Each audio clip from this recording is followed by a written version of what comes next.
प्रिय मित्रों, एक बार गौतम बुद्ध अपने भिक्षुओं के साथ एक वृक्ष के नीचे बैठे विश्राम कर रहे थे।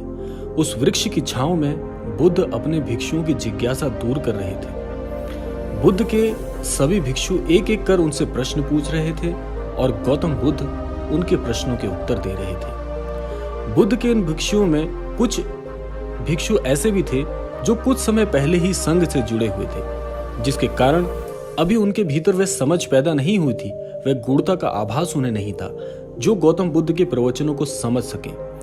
गर्मियों का वह समय था, सूरज अपनी चरम पर था और चारों तरफ धूप ही धूप थी। लेकिन उस वृक्ष के कारण बुद्ध और उनके सभी भिक्षु आराम से छांव में बैठे हुए थे।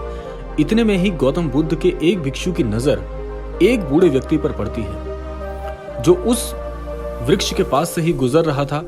वह भिक्षु उस बूढ़े व्यक्ति को देखकर अचानक से ही हंसने लगता है। उस बूढ़े व्यक्ति की उम्र बहुत ज्यादा हो गई थी। वे इतने क्षीण हो गए थे कि जिसके कारण उनकी कमर मुड़ गई थी।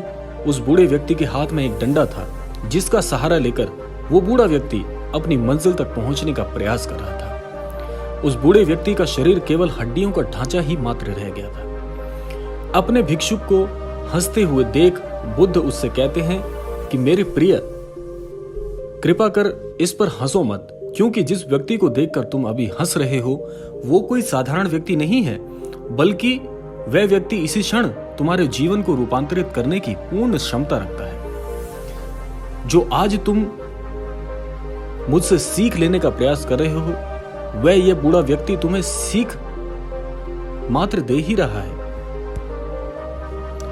जो आज तक मैं तुम्हें सिखा नहीं पाया, वह यह बूढ़ा व्यक्ति तुम्हें सिखा रहा है। इसके द्वारा दी गई सीख को बेकार ना करो। बुद्ध की यह बात सुनकर वह भिक्षु बुद्ध से कहता है कि हे बुद्ध, हे महात्मा, मुझे क्षमा करें। मुझे यह समझ नहीं आ रहा है कि जो एक बूढ़ा व्यक्ति स्वयं अपने शरीर और अपनी बीमारियों से लाचार है, भले वह मुझे क्या सिखा सकता है। फिर बुद्ध उस भिक्षु से कहते हैं कि यह बूढ़ा व्यक्ति तुम्हारे भविष्य का आईना दिखा रहा है। जिस बुढ़ापे को और लाचारी को देखकर तुम अभी हंस रहे हो, वह बुढ़ापा और लाचारी तुम्हारे जीवन में भी आने वाली है। वह बूढ़ा व्यक्ति तुमसे कह रहा है कि अभी समय है इस स्वस्थ शरीर को अच्छे कर्म और अच्छी आदतों के उपयोग में लगाओ। अगर तुम्हारा ये स्वास्थ्य और तुम्हारा ये स्वस्थ शरीर तुम्हारे हाथ से निकल गया तो फिर से वापस नहीं आएगा।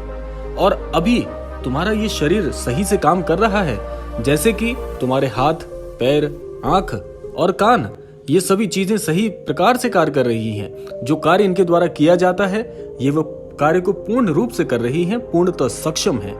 क्या ये छोटी बात है? और क्या तुम इसे मामूली सी बात कह रहे हो?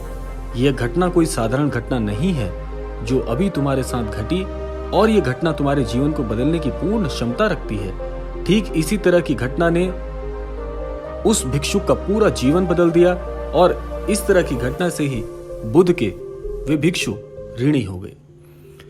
तो इस कथा के माध्यम से आप क्या समझ सकते हैं? देखिए, बहुत सी चीजें जीवन में ऐसी हैं जो आपको बहुत मामूली दिखती हैं। बहुत सी चीजें ऐसी हैं जो आपको लगता है कि इसमें कोई बड़ी बात नहीं, लेकिन अगर आप उन पर गौर करें, अगर आप उनका मूल्य समझें, तो आपको पता चलेगा कि इस पूरी सृष्टि में हमसे ज्यादा धनवान कोई नहीं है। उसका कारण क्या है कि ये पूरा जीवन जो सृष्टि ने हमें प्रदान किया है, इस जीवन में सबसे बड़ा जो अनमोल रत्न आपको प्रदान किया गया है, वह केवल और केवल आपका स्वास्थ्य है। क्योंकि जिस व्यक्ति के पास अपार धन है, वह इस मोल को समझ नहीं सकता, क्योंकि उसे लगता है कि अपार धन ही पूर्ण संपदा है जो इस सृष्टि ने हमें प्रदान की है। लेकिन सोचिए कि जिसके पास अपार धन है लेकिन अच्छा स्वास्थ्य नहीं है, तो होगा क्या कि ऐसा व्यक्ति उस अपार धन को अपने स्वास्थ्य को ठीक करने में लगाएगा, और अंततः ये देह जो है, ये शरीर जो ईश्वर ने दिया है, इसकी भी एक परिसीमा है। एक दिन ये शरीर नष्ट हो जाएगा। तो इसीलिए जो चीज आपको ईश्वर के द्वारा प्रदान की गई है, जो आपको नहीं मिली, उसमें एक बात से संतुलन आप बना सकते हैं, वह है पूर्ण संतुष्टि।